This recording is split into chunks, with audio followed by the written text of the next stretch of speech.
السلام عليكم ورحمة الله وبركاته.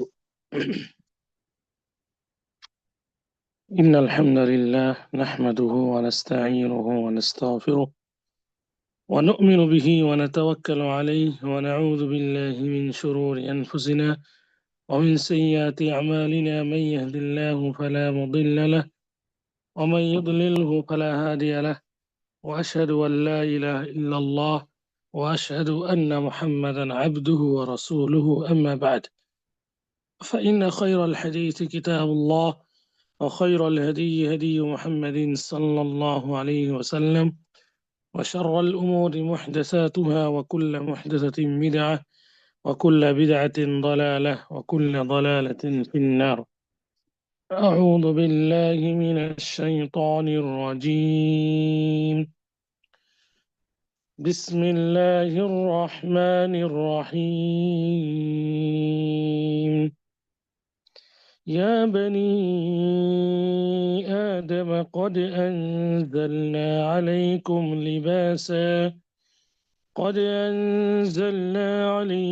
لباسا يواري سوآتكم وريشا. وقال النبي الأمين صلى الله عليه وعلى آله وصحبه أجمعين: الشتاء ربيع المؤمن. وقال صلى الله عليه وسلم أيضا: الراحمون يرحمهم الرحمن يرحموا من في الأرض يرحمكم من في السماء। আলহামদুলিল্লাহ, আল্লাহর কাছে শুকরিয়া আদায় করি যে আল্লাহ সুবহানাহু ওয়া তাআলা আমাদেরকে আমাদের জীবনের নতুন একটি বছর এবং নতুন একটি দিন আমাদেরকে উপহার দিয়েছেন, সুযোগ প্রদান করেছেন তার ইবাদত করার জন্য। সেই আল্লাহর সেই দয়াময় রহমানের সৃষ্টিকর্তা বা রবের শুকরিয়া আদায় করছি, আলহামদুলিল্লাহ।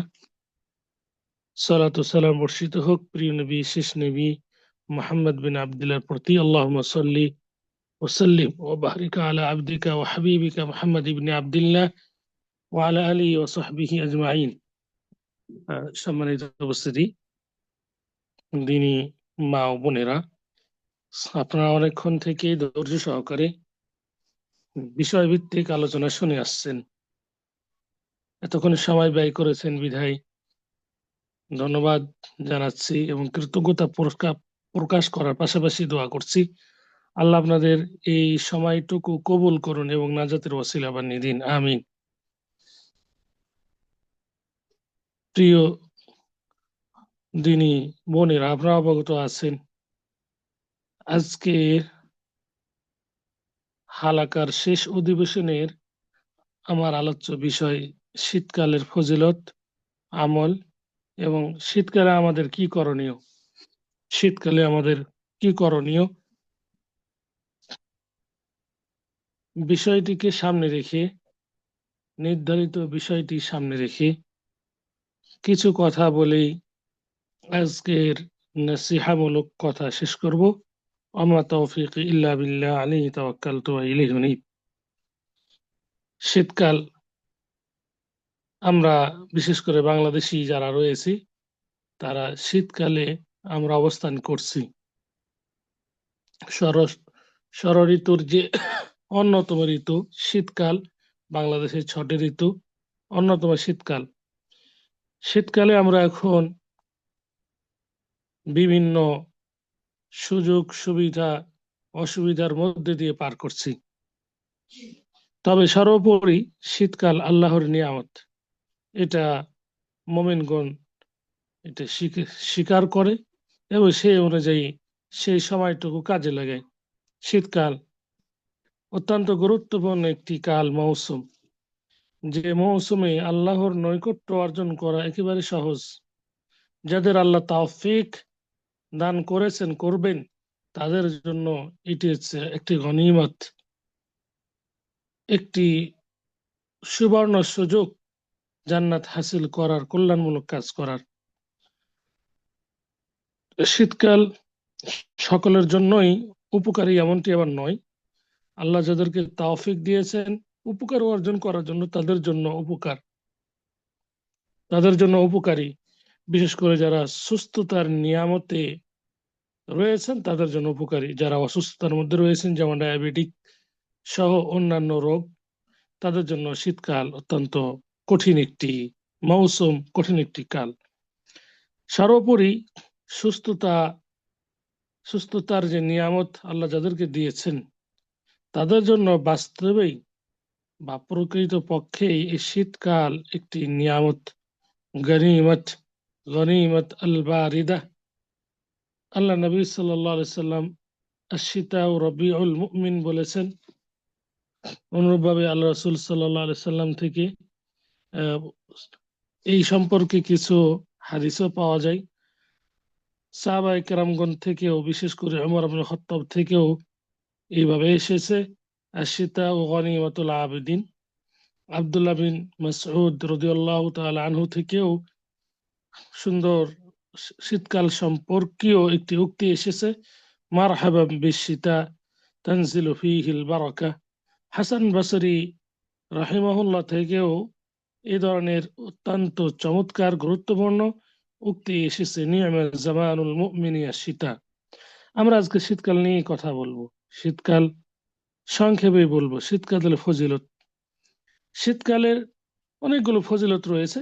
যারা আমরা সুস্থ রয়েছি তারা ফজিলত গুলোর মর্ম টের না পেলেও, অনুভব করতে না পারলেও, যারা আজকে অসুস্থতার মধ্যে রয়েছে তারা শীতকালের নিয়ামত ঠিকই টের পাচ্ছে।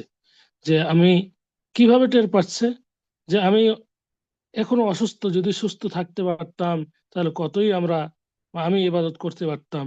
শীতকালে আমি অমুক অমুক ইবাদত করেছিলাম, যারা মমিন, হ্যাঁ, অসুস্থতা পড়ে গেছে, অসুস্থতার মধ্যে রয়েছে বিদায় বলছে নিজেকে যে আমার জন্য কতই না উত্তম শীতকাল ছিল, কিন্তু এখন অসুস্থতার মধ্যে পড়ে পড়ে গেছি বিদায় আমি ইবাদত করতে পারছি না। শীতকাল ইবাদতের একটি সুবর্ণ মৌসুম, সুবর্ণ সুযোগ, যেখানে সিয়াম, কিয়াম, তেলাওয়াতুল কোরআন, অনুভাবে সাদাকা, সবগুলোই করা সম্ভব এবং খুব সুন্দরভাবে এগুলোকে সম্পাদন করা এটা সহজ। বিশেষ করে ইবাদত, শীতকালে ইবাদত, প্রত্যেকটা ইবাদত, সিয়াম, কিয়াম, এমনকি উমরাহ, এটি অত্যন্ত গুরুত্বপূর্ণ একটি মৌসুম। উমরার গ্রীষ্মকালে বা গরম মৌসুমে উমরা করা অনেক কষ্টদায়ক। অনুভাবে সিয়াম রাখাটাও কষ্টদায়ক, দিন অনেক লম্বা, রাত অনেক ছোট। অনুভাবে কিয়ামুল লাইল গ্রীষ্মকালে করা অনেকটা জটিল হয়ে যায়, রাত ছোট, ঘুমাতে ঘুমাতে সেই 11টা 12টা বেজে যায়, আবার রাত 3:30টায় আজান হয়ে যায়, ফজরের আজান হয়ে যায়। সেখানে কিয়ামুল লাইল করাটা অনেক কঠিন। অনুভাবে কোরআন তেলাওয়াতটাও অনেকটা কঠিন হয়ে যায়, বিশেষ করে রাত্রে, রাত্রে ছোট হওয়ার কারণে। আর দিনে এমন গরম থাকে বা প্রচন্ড গরম থাকে যে গরমের কারণে মানুষ ঘুমাতে পারে না, মানুষ ঠিক মতো খাওয়া দাওয়া ইবাদত করতে পারে না। বিশেষ করে বাংলাদেশের কথাই আমরা বলছি, যে গ্রীষ্মকালীন সময়ে দিনে রাত্রে প্রচন্ড গরমের কারণে ইবাদত করার মন মানসিকতা থাকলেও ইবাদত করাটা কঠিন হয়ে যায়। পক্ষান্তরে শীতকাল অত্যন্ত কার্যকরী একটি মৌসুম। যে ইবাদত করতে চায় মানুষ চেষ্টা করে সেটাই করা সম্ভব, কষ্ট হলেও এর ফজিলত অনেক বেশি এবং করাটা সম্ভব। আমরা সিয়ামুন নাহার, আমরা শীতকালের ইবাদতের যে সুবর্ণ সুযোগ, বিশেষ করে দিনে সিয়াম পালন করা, এদিকে আমরা ফিরে যাই। এ ব্যাপারে একটি হাদিসও এসেছে, আল্লাহ রাসূল সাল্লাল্লাহু আলাইহি সাল্লাম থেকে বর্ণিত। হাদিসটি তিরমিজিতে এসেছে। হাদিসটি অনেকেই সহিহ সাব্যস্ত করেছেন, অনেক ওলামায়ে কেরামগণ। হাদিসটি এভাবে এসেছে, আল গনিমাতুল বারিদাতু আস-সাওমু ফিশ শিতা, যে কার্যকরী গনিমত বা সহজ, খুব সহজ গনিমত, আস-সাওমু ফিশ শিতা, এই শীতকালে সিয়াম পালন করা, তথা সিয়াম পালন করা শীতকালে এটি একটি সহজ একটি বিষয়, সহজ একটি মাধ্যম। শীতকালে সিয়াম পালন করা সহজ একটি বিষয়। আল গনিমা আল বারিদা অর্থাৎ হলো সহজ, বারিদা মানে আল গনিমা সাহালা, যে গনিমা বলা হয়ে থাকে যুদ্ধ যুদ্ধ করে আহ, যে মাল অর্জিত হয় তাকে গনিমা বলা হয়। এখানেও আল গনিমা আল বারিদা বলা হয়েছে সহজ গনিমা। সহজ গনিমা হলো যে শীতকালে সিয়াম পালন করা। বাস্তবেই যে শীতকালে সিয়াম পালন করলে সিয়াম পালনকারী সেখানে বুঝতেই পারে না যে আমি আজকে সিয়াম রয়েছি। এমনকি ডায়াবেটিক্স যারা রোগে আক্রান্ত তারাও এই দিনে সিয়াম পালন করতে পারেন, একটু কষ্ট হলেও তারা এই দিনে সিয়াম সহজভাবে পালন করতে পারেন।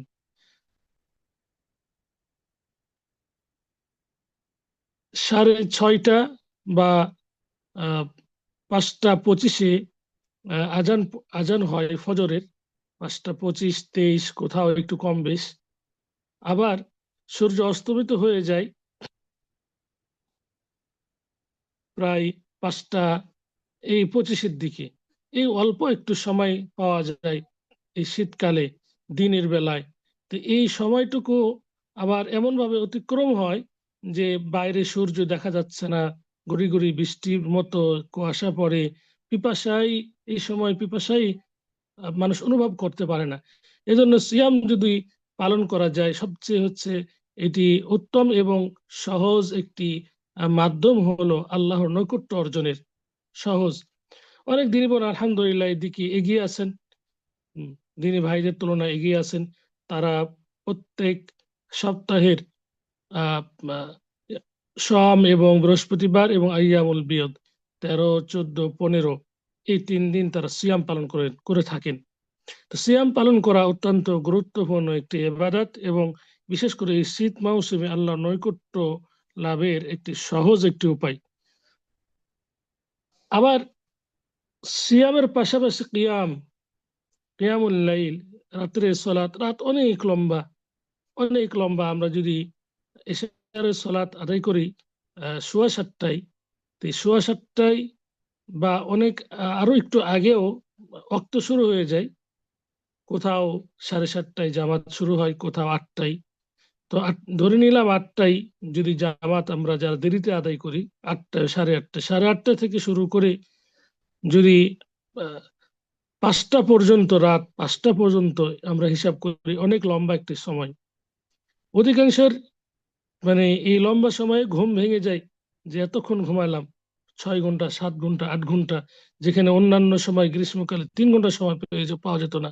একটা লম্বা সময়। এই কারণে অনেক ব্যক্তি আলহামদুলিল্লাহ আল্লাহ যাদের তৌফিক দিয়েছেন তারা আগে উঠে যায়, 1 ঘন্টা 2 ঘন্টা আগে উঠে যায়। কালকে একজন বলল যে আমার ঘুম ভেঙে গেছে, আমি 3:30টায় উঠে গেছি, অন্যদিন 4টায় উঠি, 3:30টায় উঠে গেছি, কোরআন তেলাওয়াত করেছি, বিভিন্ন ইবাদতের কথা বললেন।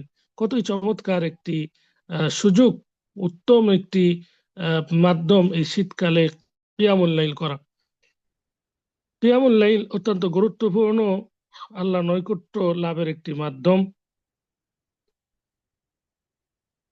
কিয়ামুল লাইল আমরা বিশেষ করে যারা বাংলাদেশি তাদের একটা অভ্যাস যে আমরা কিয়ামুল লাইল শুধুমাত্র রমজান মাসেই আমরা আদায় করি।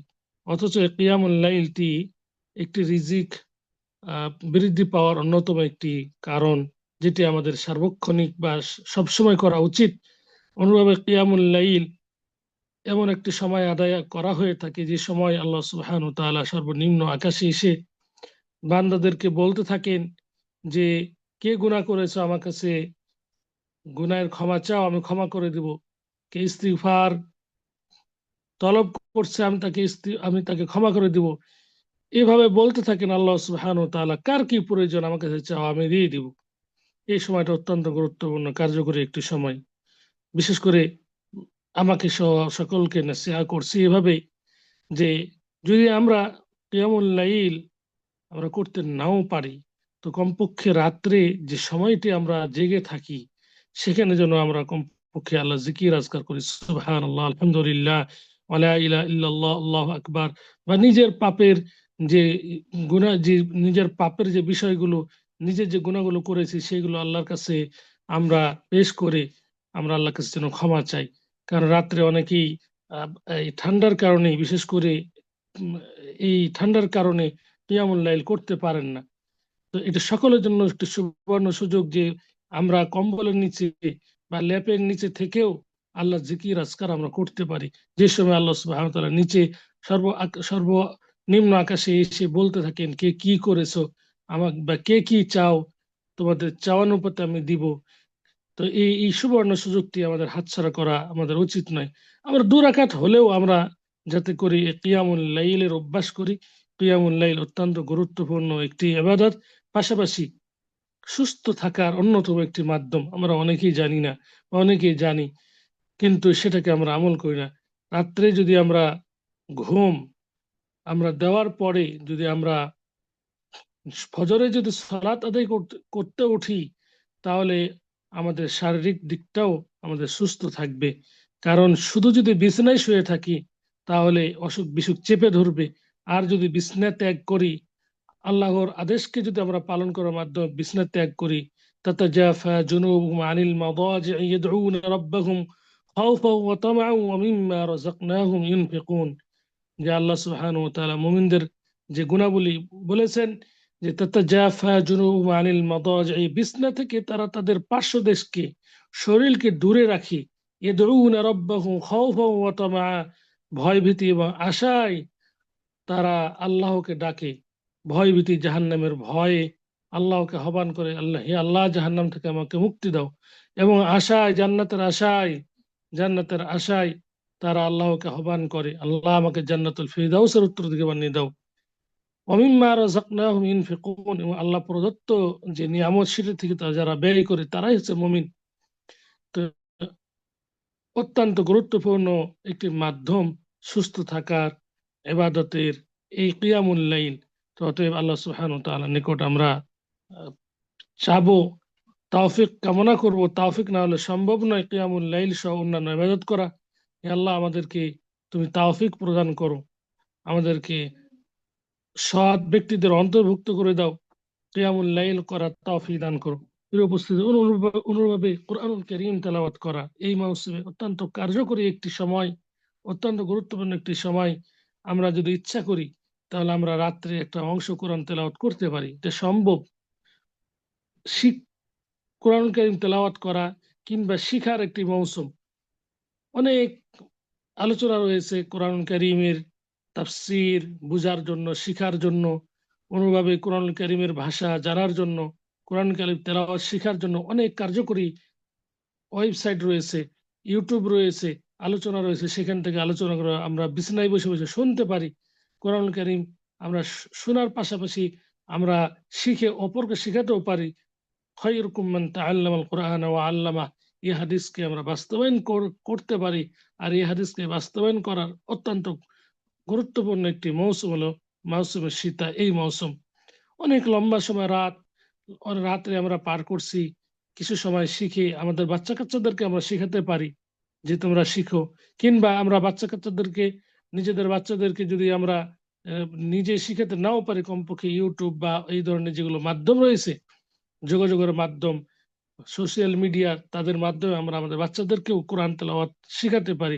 অনুভাবে আমল করারও শেখাতে পারি। যে আমরা চলো 2 রাকাত সালাত আদায় করি। 2 রাকাত সালাত আদায়, বিশেষ করে কিয়ামুল লাইলের অভ্যাস করানো বাচ্চাদেরকে, এটা অত্যন্ত গুরুত্বপূর্ণ একটি বিষয়। আমরা ছোটবেলায় আমাদের মানে সমাজে এটা অভ্যাস বা রীতিনীতি ছিল না যে কিয়ামুল লাইল পড়তে হবে। কিন্তু যারা হেফজখানায় পড়ে, তাহফিজ বিভাগে যারা পড়ে, তাদের ওস্তাদরাই কমপক্ষে এই আমলটি তাদের শিখিয়ে দিত যে 2 রাকাত সালাত আদায় করতে হবে। অতএব মাদ্রাসায় যারা আমরা বাচ্চাদেরকে দিতে পারি নাই, কিন্তু বাচ্চারা আমাদের কাছে রয়েছে, তাদেরকে আমরা 2 রাকাত কমপক্ষে কিয়ামুল লাইলের অভ্যাস আমরা করাতে পারি। কোরআনুল কারীম আমরা শিখাতে পারি। শুরুর সময় বিভিন্ন ধরনের কার্টুন আমরা না দেখিয়ে কোরআনুল কারীমের আহ, যে এইগুলো রয়েছে, অ্যাপগুলো রয়েছে, সেগুলো আমরা তাদের সামনে তুলে ধরতে পারি, তাদেরকে শোনাতে পারি। ছোট্ট অনেক অ্যাপ রয়েছে যেখানে একজন ওস্তাদ তেলাওয়াত করছে, আর একজন বাচ্চা সেখানে তেলাওয়াত করছে, ওস্তাদের শুনে শুনে বাচ্চা তেলাওয়াত করছে। এই ধরনের ওয়েবসাইট পাওয়া যায়, আপনারা সেগুলো ফলো করবেন, তাহলে কিয়ামুল লাইল এবং কোরআনুল করিম শিখার এগুলো শিখে ফেলবো, এবং কার্যকরী একটি মাধ্যম হিসাবে এটা আমরা সামনে পেয়েছি বিধায় এটা কাজে লাগানোর চেষ্টা করব। আরেকটি ইবাদত অত্যন্ত গুরুত্বপূর্ণ এবং আল্লাহ নৈকট্য লাভের মাধ্যম হলো দোয়া। দোয়া এবং জিকির, দোয়া জিকির আজকার, এইটা শীতকালে বিশেষ করে এটা সর্বদাই আমরা পড়তে পারি। রাত্রে সময়টা অনেক লম্বা, অনেকেই আমরা চাকরি করি, সময় আমরা পাই না। চাকরি করতে যে বিভিন্ন ধরনের কার্যকলাপ করতে হয়, বিভিন্ন বিষয় সম্পাদন করতে হয়, জিকির করার সুযোগ পাই না। কিন্তু এই একটা লম্বা রাত আমরা পাই, এই রাত্রে আমরা দোয়া জিকির আজকার করতে পারি। আর দোয়া সিলাহুল মুমিন, মুমিনদের অস্ত্র হয়েছে দোয়া। অনেক সময় আমরা কালো জাদুতে ভুগছি বা বিভিন্ন ধরনের রোগে আমরা আক্রান্ত। তো এই কোরআন হাদিসের মাধ্যমে যদি এই দোয়াগুলোর মাধ্যমে যদি আমরা নিজেদেরকে ঝাড়ফুঁক করি, তাহলে আমরা এই কালো জাদু থেকে আমরা রেহাই পাবো, অন্যান্য রোগ থেকেও আমরা রেহাই পাবো। বিশেষ করে সন্ধ্যা এবং সকাল বিকাল এই দোয়াগুলো যদি আমরা ঠিক মতো পড়তে পারি, আর এই জিকিরগুলো যদি আমরা ঠিক মতো করতে পারি, এবং শয়নকালে যে জিকির রয়েছে সেগুলো যদি আমরা করতে পারি, তাহলে আমাদেরকে এই ধরনের কালো জাদুতে আমাদেরকে আক্রান্ত আমাদেরকে করতে পারবে না। আমাদেরকে এই কালো জাদু এবং বা এই ধরনের বদনজর কখনো আমাদেরকে আক্রান্ত করতে পারবে না। আল্লাহর কাছে আমরা দোয়া করি, আল্লাহ যেন আমাদেরকে এই ধরনের বদনজর, কুনজর এবং কালো জাদু থেকে হেফাজত করেন। আল্লাহ তাওফিক দান করুন। প্রিয় উপস্থিতি, এই মৌসুমে, শীত মৌসুমে একটা গুরুত্বপূর্ণ ইবাদত রয়েছে, যে ইবাদতটি আমরা করতে অনীহা প্রকাশ করি, সেটি হলো উজু। গুরুত্বপূর্ণ একটি ইবাদত হলো যেটি আল্লাহর নৈকট্য অর্জনেরও অন্যতম মাধ্যম, সেটি হলো উজু। আল্লাহ রাসূল সাল্লাল্লাহু আলাইহি সাল্লাম উজুর ব্যাপারে বলেছেন, আলা আদুল্লুকুম আলা মা ইয়ামহুল্লাহু বিহিল খাতায়া ওয়া ইয়ারফাউ বিহিদ দারাজাত, ক্বালু বালা ইয়া রাসূলাল্লাহ, ক্বালা ইসবাগুল উযুই আলাল মাকারিহ ওয়া কাসরাতুল খুতা ইলাল মাসাজিদ ওয়া ইনতিদারুস সালাতি বা'দাস সালাতি ফাযালিকুমুর রিবাত। আজকের আলোচ্য বিষয় হলো যে এই উজু হচ্ছে আহ, আল্লাহর নৈকট্য লাভের অন্যতম মাধ্যম, যেটি শীতকালে আমরা অনেক সময় সম্পাদন করতে বা উজু করতে আমরা অনীহা প্রকাশ করি। অনেকে আবার তায়াম্মুম করে ফেলেন। প্রিয় উপস্থিতি, তায়াম্মুম আসলে কঠিন শীতে, যে শীতে আহ, মানুষ রোগাগ্রস্ত হতে পারে বা মৃত্যুবরণ করতে পারে পানি ব্যবহারে, তখন তায়াম্মুমের জায়েজ আছে। কিন্তু যে কেউ তায়াম্মুম পানি থাকা সত্ত্বেও তায়াম্মুম যদি করে মাটি দিয়ে বা অন্য কোনো বস্তু দিয়ে, তাহলে কিন্তু উজু হবে না, পবিত্রতা অর্জন হবে না। উজুর অত্যন্ত গুরুত্বপূর্ণ আহ, মাধ্যম হলো পানি। পানি দিয়ে উজু করতে হবে। কিন্তু যার পানি ব্যবহারে ক্ষতি রয়েছে বা পানি নেই, তিনি তিনি মাটি দ্বারা বা অন্যান্য বস্তু দ্বারা তায়াম্মুম করতে পারবেন।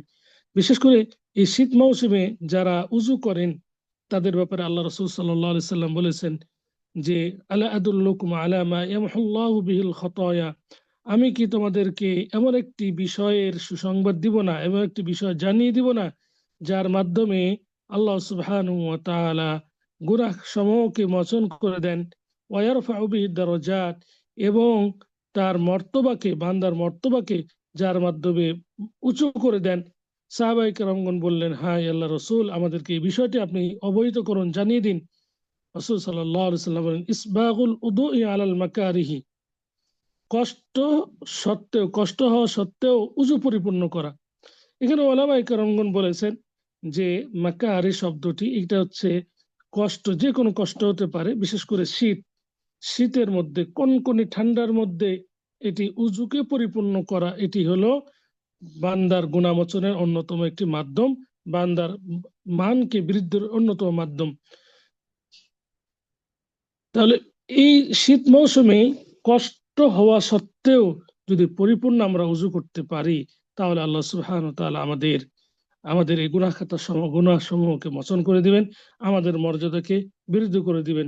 অতএব এই শীত মৌসুমে আহ, উজু করার ভয় কোরআন তেলাওয়াত যেন বর্জন না করি, কিংবা উজু করার ভয় আমরা যেন রাত্রের কিয়ামকে বর্জন না করি, উজু করার ভয় আমরা যেন অন্যান্য ইবাদত আমরা এড়িয়ে না চলি। উজু করার মাধ্যমে আমরা আল্লাহর নৈকট্য আমরা লাভ করব এবং আমরা আমাদের পাপ রাশিগুলোকে ক্ষমা করে নিব। উজুর অনেকগুলো ফজিলত রয়েছে, তো সেগুলো আজকে আমরা বলবো না, যেহেতু সময় আমাদের আহ, আর অল্প কিছুক্ষণ রয়েছে। 7:15 অনেকের আজান, তো আমরা সর্বোচ্চ 7:15 পর্যন্ত আমরা বা 7:30 পর্যন্ত থাকতে পারি। তো কিছুক্ষণ আলোচনা করব, আমাদের আলোচনা অনেক বাকি রয়েছে। তো বিশেষ করে শীত মৌসুমে আমাদের কি করণীয় এটা আমাদের জানা উচিত। এতক্ষণ যে আলোচনা আমরা করলাম শীত মৌসুমে এবাদত এবাদত এবাদতের সুবর্ণ যে একটি সুযোগ, সেটি আপনাদের সামনে আমরা তুলে ধরার চেষ্টা করেছি।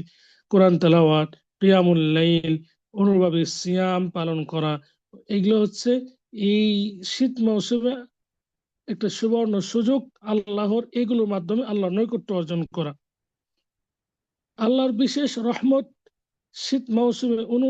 শীত মৌসুমে এটি তালাশ করা একটা অন্যতম একটি মাধ্যম। আল্লাহর রহমত, বিশেষ করে আল্লাহর রহমত পাওয়ার জন্য আমাদেরকে ইবাদত করতে হবে, বিভিন্ন আমাদেরকে কল্যাণমূলক কাজ করতে হবে, যেগুলো আমরা করণীয় ক্ষেত্রে আমরা উল্লেখ করব।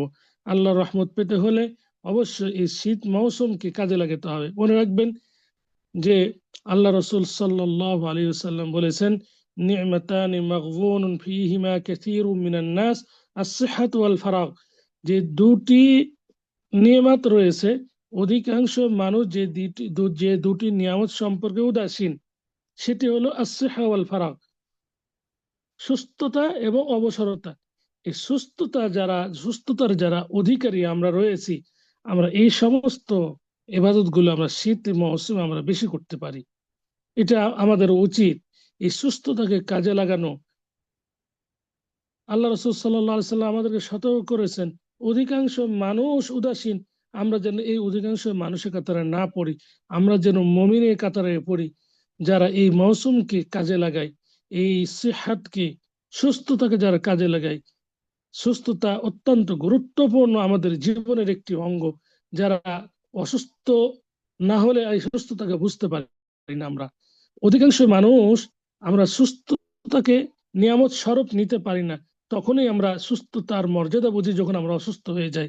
যেমন মানুষে বলে থাকে, দাঁত থাকলে দাঁতের মর্যাদা মানুষ বুঝে না, একইভাবে এই সুস্থতা থাকা অবস্থায় আমরা সুস্থতার নিয়ামতকে আমরা বোঝার চেষ্টা করি না। আসুন আমরা যা সুস্থতার মধ্যে রয়েছে, সুস্থতার নিয়ামত আল্লাহ আমাদের যাদেরকে দিয়েছেন, তারা যেন এই এবাদত গুলো সহ অন্যান্য এবাদত গুলো আমরা যেন করি। অত্যন্ত কার্যকরী একটি মাধ্যম, যার মাধ্যমে আমরা আল্লাহর নৈকট্য আমরা অর্জন করতে পারি। শীতকাল দেখুন, শুধু আল্লাহর নৈকট্য লাভের মাধ্যম শুধু নয়, আমাদের অর্থনৈতিক এখানে সাপোর্ট হয় বা অনেকটা বেঁচে যায়। অর্থনৈতিক খরচ থেকে আমরা মানে অনেক সময় আমরা মানে আমরা বেঁচে যাই। বিশেষ করে যাদের বিদ্যুৎ বিল বেশি আসে, এই শীত মৌসুম অত্যন্ত মানে কার্যকরী একটি মানে অর্থ সেভ করার একটি মাধ্যম, যেখানে অর্থ সেভ হয়। ফ্যান, এসি যাদের রয়েছে সেখানে তারা মানে বন্ধ রাখে, বিদ্যুৎ বিল যাদের 1000 কমে যে 500-400 চলে আসে। তো শুধু এবাদতের মৌসুম না, এটি একটি অর্থনৈতিক বাঁচানোর বা সঞ্চয়ের একটি মাধ্যম। তো অতএব সর্বদিক থেকে দুনিয়া বা আখিরাতের একটি আহ, আহ, আহ, সম্পদ অর্জনের একটি মাধ্যম এই শীত মৌসুম। এই শীত মৌসুমকে আমরা সর্বদিক থেকে যেন কাজে লাগে, আল্লাহ আমাদেরকে তৌফিক দান করুন। প্রিয় উপস্থিতি, আমরা শীত মৌসুমের বা শীতকালের ফজিলত এবং আমল নিয়ে কিছু কথা বললাম। আরো অনেকগুলো আমল আছে, সেগুলো আপনারা নিজেরা জেনে নেবেন। আরেকটি আমলের কথা বলে আমরা এই পর্বটি শেষ করবো ইনশাআল্লাহ। সেটি হলো তাহসিলুল ইলম, জ্ঞান অর্জন করা। শীত মৌসুম জ্ঞান অর্জন করার একটি সহজ একটি মাধ্যম এবং একটি কার্যকরী একটি মাধ্যম। জ্ঞান অর্জন যারা জ্ঞান অর্জন করে তাদের জন্য ফেরেশতারা তাদের পাখা বা ডানাকে বিছিয়ে দেয়, এবং যারা আহ, জ্ঞান অর্জনের পথ অবলম্বন করে জান্নাতে যাওয়ার পথকে আল্লাহ সুবহানাহু ওয়া তাআলা সহজ করে দেন। মান সালাকা তরিকান ইলতামিস ফীহি ইলমান সাহহালাল্লাহু লাহু বিহি তরিকান ইলাল জান্নাহ। তো আল্লাহ সুবহানাহু ওয়া তাআলা যারা তালাবুল ইলম তাদেরকে, তাদের মর্যাদাকে আল্লাহ সুবহানাহু ওয়া তাআলা বৃদ্ধি করে দেন। যারা তালাবুল ইলম শরীয়তের জ্ঞান অর্জন করার জন্য বিভিন্ন পথ অবলম্বন করেন, আল্লাহ তাদের এই পথের মাধ্যমে জান্নাতে যাওয়ার পথকে সহজ করে দেন। আর এমন একটি ইবাদত জ্ঞান অর্জন, শরীয়তের জ্ঞান অর্জন, যে এই ইবাদতের কারণে, ইবাদত করার কারণে পৃথিবীর বাসী এবং জমিনের বাসী, এমনকি আকাশবাসী, এমনকি সমুদ্রের গভীরে যে মাছ, পিপিলিকা, সেগুলো পর্যন্ত দোয়া করতে থাকে, ইস্তিগফার করতে থাকে। অন্যান্য ইবাদতকারীর জন্য এইভাবে পৃথিবীবাসী, আসমানবাসী অনুভাবে সবকিছুই দোয়া করে, এমনটি আর এই তালাবুল ইলম ছাড়া অন্য কোনো ইবাদত নেই। এ কারণে এই মৌসুমটি ইলম অর্জনের একটি মৌসুম। অনেক স্থানে ওয়াজ নসিহা হয়। ওয়াজের মৌসুম হচ্ছে এই মৌসুম।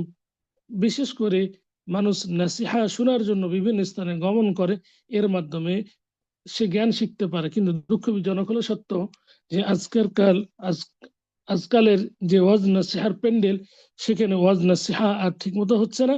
আর যেখানে হচ্ছে, আমাদের দিনী মা ও বোন এবং ভাইরা যারা যাচ্ছেন তারা কিন্তু সেই জ্ঞান অর্জন করছেন না। তারা বিভিন্নভাবে ঘোরাফেরা করার জন্য সেখানে যান। প্যান্ডেলের নিচে মানুষ খুঁজেই পাওয়া যায় না। তা প্যান্ডেলের আশেপাশে যে দোকানপাট, সেখানে মানুষ একেবারে ভরপুর থাকে। তো আমরা বলছিলাম যে এই শীত মৌসুম একটি ওয়াজ নসিহার মৌসুম, জ্ঞান অর্জনের মৌসুম। ওয়াজ নসিহার মাধ্যমে জ্ঞান অর্জন একেবারে সহজ হয়ে যায়। অনুভাবে নিজে নিজে জ্ঞান আমরা অর্জন করতে পারি। শিক্ষকের মাধ্যমে এই মৌসুমটিকে কাজে লাগিয়ে আমরা জ্ঞান অর্জন করতে পারি। জ্ঞান অর্জন সর্বদাই আমাদের করতে হবে, তবে এই মৌসুমটা হচ্ছে একটা গনিমত। এটা গনিমত, কার্যকরী একটি মৌসুম। যে কোনো সময় আমরা ইচ্ছা করলে শিখতে পারি। বাইরে বেরোলে ঠান্ডা বা শীত কনকনে, সাধারণত বাইরে এই সময় আমরা কম বের হই। এই কারণে ঘরে বসে আমরা বিভিন্ন মাধ্যম দিয়ে আমরা জ্ঞান অর্জন করতে পারি। আল্লাহ সুবহানাহু ওয়া তাআলা আমাদেরকে তৌফিক দান করুন। প্রিয় উপস্থিতি, শীত মৌসুম ইবাদতের যেমন কার্যকরী এবং আল্লাহর নৈকট্য লাভের অন্যতম একটি মৌসুম, অনুভাবে এই মৌসুমে আমাদের কিছু করণীয় দিক রয়েছে, সামাজিক এবং ইমানি। দুটি আমাদের একটু করণের দিক রয়েছে, যে দিকটি আপনাদের সামনে সামান্যভাবে তুলে ধরবো ইনশাআল্লাহ। আল্লাহ রাসূল সাল্লাল্লাহু আলাইহি সাল্লামের হাদিস আপনাদেরকে স্মরণ করিয়ে দিব।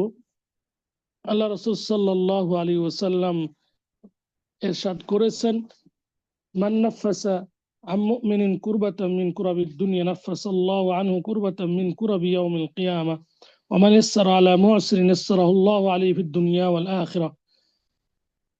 আল্লাহ রাসূল সাল্লাল্লাহু আলাইহি সাল্লাম এই হাদিসের শেষে বলেছেন, আল্লাহু ফি আউনিল আবদি মা কানাল আবদু ফি আউনি আখিহি। আর অন্যান্য হাদিসে এইভাবে এসেছে যে লাইসাল মুমিনু আল্লাযী ইয়াবিতু শাবআনান ওয়া জারুহু জাইউন ইলা জামবি। প্রিয় উপস্থিতি, শীতকালে আমাদের অনেক করণীয় রয়েছে। বিশেষ করে ইমানি করণীয় দিকটি আগে উল্লেখ করবো, এরপর সামাজিক যে করণীয় সেটি উল্লেখ করে শেষ করবো ইনশাআল্লাহ।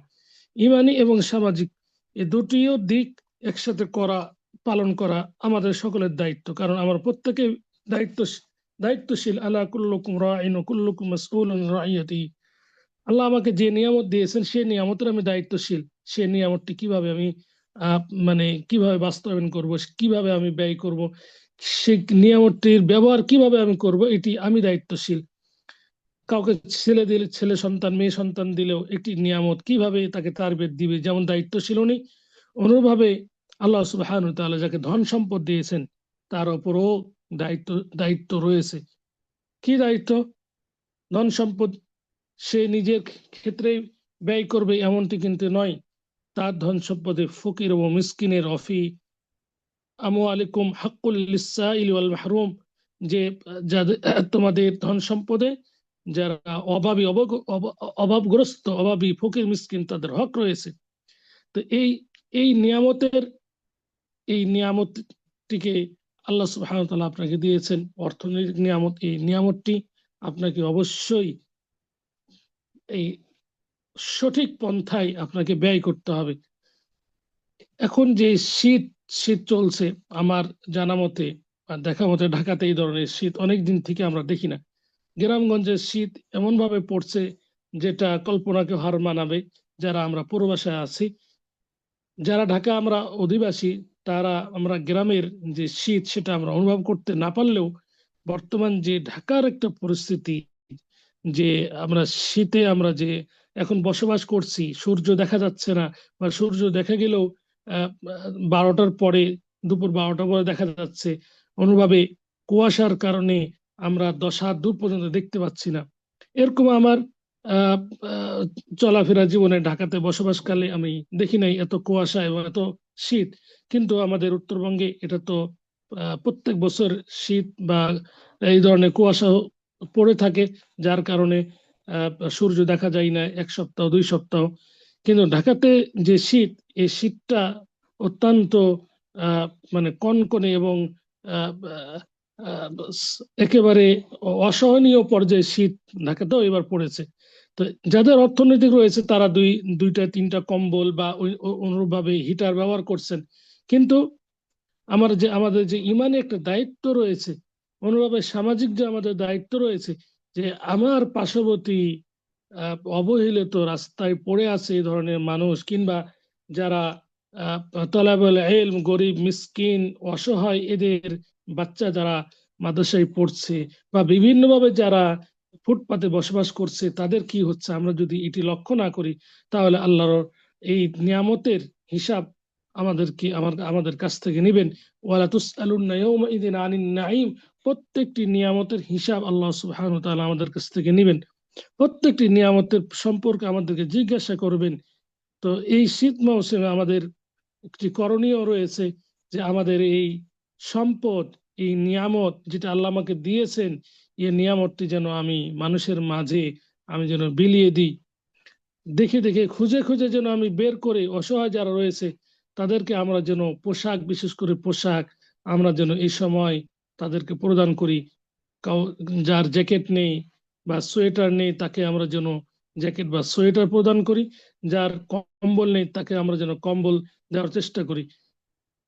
একটা কম্বলে এখন শীত নিবারণ হচ্ছে না। আমরা যারা বসবাস করছি, আমাদের 2-3টা কম্বলে প্রয়োজন হচ্ছে, কিন্তু ফুটপাতে বা অনেক মাদ্রাসায় অনেক বাচ্চা রয়েছে যাদের একটি কম্বল নেই, বা একটি থাকলেও তা শীত নিবারণের মতো পর্যাপ্ত ব্যবস্থা নেই। তাদের দিকে যদি আমরা লক্ষ্য না করি, তাহলে এই নিয়ামত সম্পর্কে আমাদেরকে জিজ্ঞাসা করা হবে। আল্লাহ রাসূল সাল্লাল্লাহু আলাইহি সাল্লাম বলেছেন, মান নাফাসা আন মুমিন কুরবাতাম মিন কুরাবি ইয়াউমি মিন মিন কুরাবিদ দুনিয়া নাফাসাল্লাহু আনহু কুরবাতাম মিন কুরাবি ইয়াউমিল কিয়ামা। আল্লাহ রাসূল সাল্লাল্লাহু আলাইহি সাল্লাম স্পষ্ট আমাদেরকে জানিয়ে দিয়েছেন, মান নাফাসা আন মুমিনিন কুরবাতাম মিন কুরাবিদ দুনিয়া। নবী করিম সাল্লাল্লাহু আলাইহি সাল্লাম বলেছেন, যে ব্যক্তি কোনো মুসলিমের কোনো পার্থিব দুর্ভোগ দূর করবে, আল্লাহ তার কেয়ামতের দিনের দুর্ভোগ সমূহের মধ্যে কোন একটি দুর্ভোগ দূর করে দিবেন। এই যে একটি আহ, দুর্ভোগ বা আহ, বিপদ, এই বিপদটি যে ব্যক্তি বান্দার পার্থিব জগতের বিপদকে আহ, বিপদে সহযোগিতা করবে, আল্লাহ সুবহানাহু ওয়া তাআলা কিয়ামতের তার বিপদ দূর করে দিবেন। অতএব কার কখন বিপদ আসে আমরা জানি না। আর সদাকাতু তাদফাউল বালা, সদাকা এই দুনিয়া আখিরাতের বালা মুসিবত দূর করে দেয়। আমরা যদি এই হাদিসকে বাস্তবায়নের জন্য যদি আমরা সামান্য কিছু হলেও যদি আমরা মানুষের উপকার করি, সদাকা পেশ করি, তাহলে আমাদের বালা মুসিবত আল্লাহ সুবহানাহু ওয়া তাআলা দূর করে দিবেন। এটা একটা সদাকা। মানুষকে পোশাক পরিধান করা, অনেকগুলো হাদিস আছে যেগুলো যায়িফ, সেগুলো আমরা বলবো না। পোশাক পরিধানের বিষয়, বিশেষ করে মানুষকে পোশাক পরিধানের বিষয় অনেকগুলো জাল জয়ীফ হাদিস আছে, আমরা সেগুলো বলবো না। তবে যেগুলো একেবারে সহিহ হাদিস, বুখারী মুসলিম সহ অন্যান্য গ্রন্থে যে সমস্ত সহিহ হাদিস বর্ণিত হয়েছে, তো সে হাদিসগুলোর ভিত্তিতে আপনাদেরকে আপনার শেয়ার করব যে কিয়ামতের দুনিয়ার বিপদ যদি বান্দার আপনারা দূর করে দেন, কিয়ামতের যে ভয়াবহ বিপদ সেটি আল্লাহ সুবহানাহু ওয়া তাআলা দূর করে দিবেন। আর বান্দার সাথে আল্লাহ সুবহানাহু ওয়া তাআলা ততক্ষণ পর্যন্ত থাকবেন, বান্দার সহযোগিতা করতেই থাকবেন যতক্ষণ পর্যন্ত বান্দা অপরের সহযোগিতা করবে। তো এই যে এই একটা মৌসুম, অনেক বাচ্চা অসহায়, এতিম মিসকিন অসহায়দের বাচ্চা আজকে এই শীতের কারণে কষ্ট করে তারা মাদ্রাসায় পড়ালেখা করছে, বা বিশেষ করে মাদ্রাসা কথাই বলবো যে তারা কষ্ট করে পড়ালেখা করছে। এখানে অনেক মাদ্রাসা রয়েছে যে মাদ্রাসাগুলো মানে মানুষ দেওয়ার মতো কেউ নেই। যারা চায় তারা তো চায়, তাদেরকে তো আপনারা দেন, কিন্তু যারা চাই না তাদেরকে খুঁজে খুঁজে বের করারও দায়িত্ব কিন্তু আমাদের। তো আমরা যেন মাদ্রাসার খোঁজ খবর নিই, কোথায় কোন মাদ্রাসা রয়েছে, বিশেষ করে মানে উত্তরবঙ্গের প্রত্যন্ত অঞ্চল যেখানে মানে আধুনিকতা ছোঁয়া যায় নাই, কিংবা বর্ডার এলাকা, এই সমস্ত এলাকা যদি আমরা খুঁজে খুঁজে বের করে তাদের কষ্টকে আমরা দূর করে দিই, আল্লাহ সুবহানাহু ওয়া তাআলা কিয়ামতের ময়দানে আমাদের কষ্টগুলোকে দূর করে দিবেন। আর মনে রাখবেন, লাইসাল মুমিনুল্লাযী ইয়াবিতু শাবআনান ওয়া জারুহু জাইউন ইলা জানবিহি।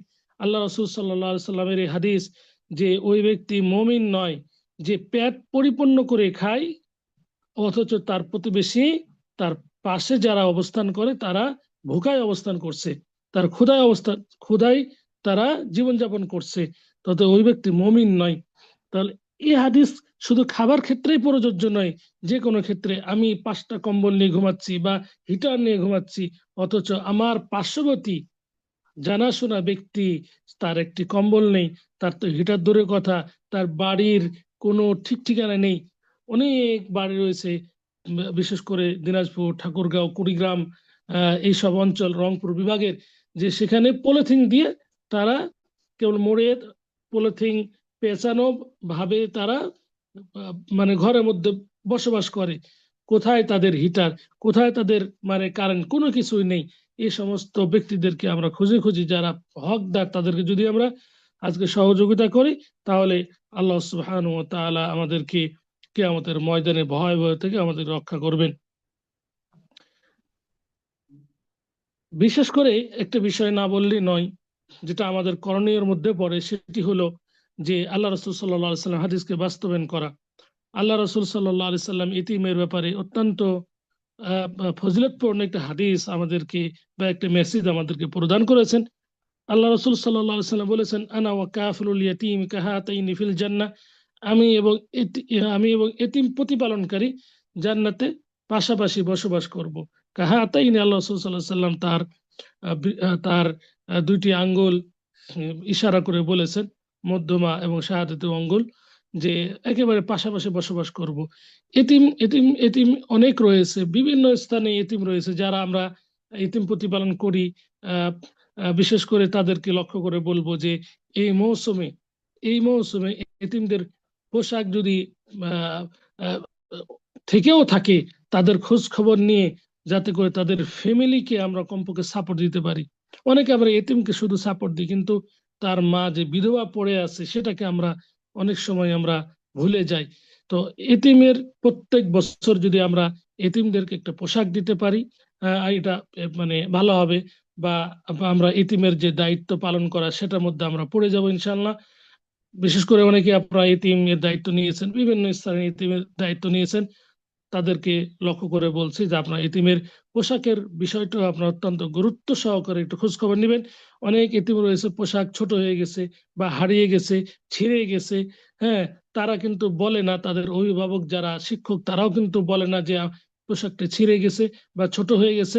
তো এটা তারা বলে না, বলে পোশাক তো আছেই। তো এইভাবে তারা কাটিয়ে দেয় বা অবহেলা করে। এজন্য খুঁজে খুঁজে আপনার খোঁজ খবর নিবেন যে আমি যে টিমটি প্রতিপালন করেছি, এই টিমটির গায়ে আসলে পোশাক আছে কিনা, এটা একটু খোঁজ খবর নেওয়া আমাদের দায়িত্ব। কারণ আল্লাহ কুল্লুকুম রাঈন ওয়া কুল্লুকুম মাসউলুন আন রাইয়াতি, এই হাদিসের ভিত্তিতে আমাদেরকে খোঁজ খবর নেওয়া, এটা আমাদের ইমানি এবং সামাজিক উভয়টি আমাদের দায়িত্ব। পাশাপাশি যেটি আমি বললাম, বিধবা বিধবা অনেক নারী রয়েছে, তারা আমাদের মা বোন, তারা তাদের ছেলের জন্য অনুদান পেলেও তারা নিজের জন্য অনেক সময় অনুদান পায় না। এই জন্য বিধবাদের প্রতি আপনারা লক্ষ্য রাখবেন। বিধবাদের সেবা দেওয়া এটা অত্যন্ত গুরুত্বপূর্ণ একটি সামাজিক ইমানি একটি আমাদের একটি কাজ। এবং তারা হকদার। বিধবা অনেক সময় তার সন্তানের মুখের দিকে তাকিয়ে সন্তানকে প্রতিপালন করবে, বড় করবে বিদায় সে আর বিবাহ পর্যন্ত করে না। অনেক যুবতী মেয়েকে দেখেছি আমরা, বিবাহ পর্যন্ত করে না। তার শরীরে পোশাক ঠিক নেই, তার খাবার ঠিক নেই।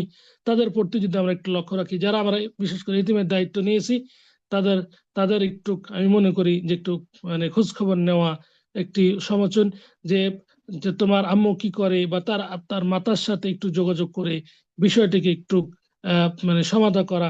আল্লাহ সুবহানাহু ওয়া তাআলা আমাদের তৌফিক দান করুন, আমিন। প্রিয় উপস্থিতি, অনুরূপভাবে যাদের ঘর নেই, যাদের ঘর নেই একেবারেই পলিথিন মুড়ায় যারা থাকে, কিংবা আমাদের দেশে বলে যে যারা চাটাই দিয়ে থাকে, বা খড়ের ঘর, এদের প্রতি যদি আমরা একটু লক্ষ্য রেখে তাদের যদি মানে সামর্থ্য অনুযায়ী তাদের যদি একটু ঘর বানিয়ে দিই, বা যে ঘরটি আছে সেখানে যদি আমরা বিভিন্নভাবে একটু সহযোগিতা করে সুন্দর একটি পরিবেশ তৈরি করতে পারি, তবু তারা সেখানে মানে বসবাস করে আল্লাহ জিকির আজকার করতে পারবে।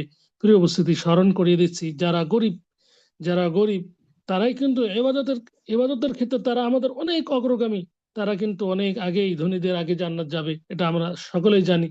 তো তা আমরা যদি তাদেরকে এবাদতের মাধ্যমটি যদি তৈরি করে দিতে পারি, ঘর বাড়ি, অনুভাবে তাদের খাবার ব্যবস্থা যদি করে দিতে পারি, তারা যত দিন এবাদত করবে আমরা তাদের এবাদতের যে সব সে সম পরিমাণ সব আমরা ইনশাল্লাহ পাবো।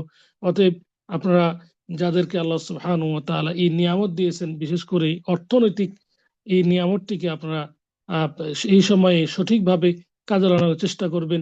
অনেক ব্যক্তির বিবাহ, অনেক দিনী বোনদের ছেলে মেয়ের বিবাহর অনুষ্ঠানে তারা লক্ষ লক্ষ, এমনকি অনেকেই কোটি কোটি টাকা খরচ করেন। তো এখান থেকে যদি আপনারা মানে আহ, অনেক টাকা বা কিছু টাকা সেভ করে যদি এই কাজগুলো, কল্যাণমূলক কাজগুলো করেন, ইনশাল্লাহ নাজাত পেয়ে যাবেন। জানি না কার দোয়া কবুল হয়, কোন ইবাদতের মাধ্যমে আমরা জান্নাত পেতে পারি আমরা কেউ জানি না। অতএব জান্নাত পাওয়ার আশায় রাসূল সাল্লাল্লাহু আলাইহি সাল্লামের হাদিসকে বাস্তবায়নের লক্ষ্যে আমরা যদি একে অপরকে সহযোগিতা করি, আল্লাহ সুবহানাহু ওয়া তাআলা আমাদেরকে কিয়ামতের ময়দানে যে বিপদ সেটি থেকে রক্ষা করে আমাদেরকে জান্নাতুল ফিরদাউসের উত্তরাধিকারী করবেন ইনশাআল্লাহ। আল্লাহ সুবহানাহু ওয়া তাআলা আমাদের সকলকে তৌফিক দান করুন এই ধরনের এই মৌসুমে, শীত মৌসুমে ইবাদত করার পাশাপাশি আমাদের যে নিয়ামত আল্লাহ আমাদেরকে দিয়েছেন, সেই নিয়ামত আমরা যেন কাজে লাগাতে পারি, যথাস্থানে যেন আমরা এই নিয়ামতের প্রয়োগ করতে পারি। আল্লাহ আমাদেরকে তৌফিক দান করুন। আর আরেকটা বিষয় বলে শেষ করব, এই মৌসুমে আমরা অনেক সময় অতিরিক্ত আমরা আহ, ব্যয় করি। আসলে অতিরিক্ত ব্যয় কখনো ঠিক নয়। অনেক ব্যক্তি এই মৌসুমে অনুষ্ঠান করেন, এবং এই অনুষ্ঠানে নাচ গান পর্যন্ত করেন। আমরা বিশেষ করে যারা ঢাকায় বসবাস করি, আমরা প্রত্যেকদিন দেখতে পাই রাত্রে এবাদতের পরিবর্তে কিছু ব্যক্তি, তারাও মুসলিম আমাদের মতো মুসলিম, তারা রাত্রে গান বাজনা করে, নাচানাচি করে, এবং ভোজ করে, সে লক্ষ লক্ষ টাকা ব্যয় করে। এই শীত মৌসুমে আমরা দেখি এক শ্রেণীর ব্যক্তি, তারা রাত্রেই খেলাধুলা করে। তো এই ধরনের মানে এই কাজগুলো এড়িয়ে চলতে হবে, কারণ এগুলো মুমিনদের কাজ নয়। মুমিন কখনো এই মৌসুমকে অযথা ভাবে বা বা এই মৌসুমকে একজন মমিন কখনো অবহেলা করে কাটিয়ে দিতে পারে না। একজন মমিন ব্যক্তি, মুসলিম ব্যক্তি এই মৌসুমকে গনিমত মনে করে প্রত্যেকটা সময় কাজে লাগাবে, এটি হচ্ছে একজন মমিনের দায়িত্ব এবং কর্তব্য। আহ, যারা আমরা অনুষ্ঠান করি, অনুষ্ঠান বৈধ বিষয়, কিন্তু অনুষ্ঠানে অপব্যয় করা, নাচ গান করা এবং অনুষ্ঠানে আহ, অকল্যাণমূলক কাজ করা, এগুলো কিন্তু হারাম, এগুলো ঠিক নয়। এগুলোর হিসাব দিতে হবে। প্রিয় উপস্থিতি, এই মৌসুমে যদি আমরা ভালো কাজ করতে নাও পারি, কমপক্ষে যেন আমরা গুনাহ কাজ থেকে আমরা বেঁচে থাকতে পারি। এই মৌসুমে অনেক ব্যক্তি ভালো কাজ করে করে না, কিন্তু আবার গুনাহ কাজ করে। তো এই গুনাহ কাজ থেকে আমাদেরকে বেঁচে থাকতে হবে। এই মৌসুমে বিভিন্ন জায়গায় মেলা বসে, বিভিন্ন জায়গায় হাট বাজার বসে, বিভিন্ন স্থানে আহ, আহ, আহ, বিভিন্ন ধরনের আহ, মানে অসামাজিক কার্যকলাপ হয়। এইগুলো থেকে আমাদেরকে এড়িয়ে চলতে হবে। আল্লাহ আমাদেরকে তৌফিক দান করুন এই মৌসুমকে একটি ইবাদতের এবং নৈকট্য, আল্লাহর নৈকট্য লাভের মৌসুম হিসেবে উপভোগ করার আল্লাহ সুবহানাহু ওয়া তাআলা আমাদেরকে তৌফিক দান করুন। এই মৌসুমকে যাতে করে আমরা ইবাদতের মৌসুম হিসেবে, গনিমা আল বারিদ হিসেবে আমরা বাস্তবায়ন করতে পারি, আল্লাহ আমাদেরকে সেই তৌফিক দান করুন। আমিন। أقول ما عندي والله أعلم وصلى الله على نبينا محمد وعلى آله وصحبه أجمعين وجزاكم الله خيرا وبارك الله فيكم. سبحانك اللهم وبحمدك أشهد أن لا إله إلا أنت أستغفرك وأتوب إليك. السلام عليكم ورحمة الله وبركاته.